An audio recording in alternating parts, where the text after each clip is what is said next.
एक व्यापारी ने किसी धनी साहूकार से ब्याज पर पैसा उधार ले रखा था, लेकिन व्यापार में नुकसान हो जाने की वजह से वो साहूकार का पैसा लौटा नहीं पा रहा था। व्यापारी की एक बहुत ही सुंदर बेटी थी। साहूकार बड़ा कुटिल था। उसने सोचा कि व्यापारी पैसा तो वापस कर नहीं पा रहा है, तो क्यों ना इसकी परिस्थिति का फायदा उठाया जाए। उसने व्यापारी को एक सुझाव दिया कि अगर वो अपनी बेटी की शादी उस साहूकार से कर दे तो वो व्यापारी का सारा कर्ज माफ कर देगा।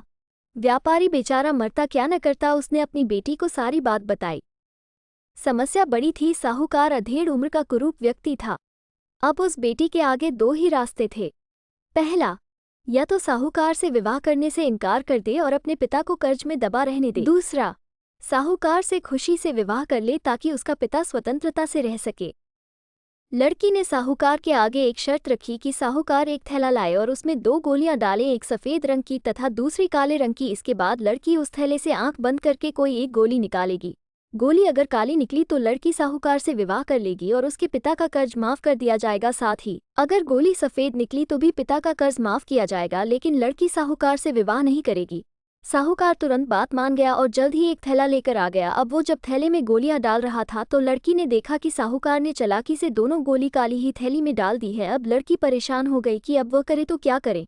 साहूकार का भांडा फोड़ दे तो फिर वह दूसरी किसी चाल से उसको जरूर फंसाएगा। लड़की कुछ सोचकर आगे बढ़ी और उसने थैले में से एक गोली निकाली और गोली बाहर निकालते ही उसे हाथ से छोड़ दी, जिससे गोली नाली में जा गिरी।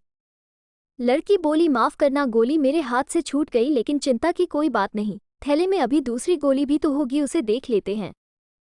अगर गोली काली निकली तो मैंने सफेद गोली उठाई होगी और थैले में गोली सफेद निकली तो मैंने काली गोली उठाई होगी। व्यापारी ने थैले में हाथ डाला तो देखा काली गोली निकली। व्यापारी बोला, आहा बेटी, थैले में काली गोली बची है, इसका मतलब तुमने सफेद गोली चुनी थी। साहूकार बेचारा बोलता भी क्या, अगर बोलता तो चोरी पकड़ी जाती। इस प्रकार पिता का कर्ज भी माफ हो गया और बेटी ने अपनी रक्षा भी कर ली।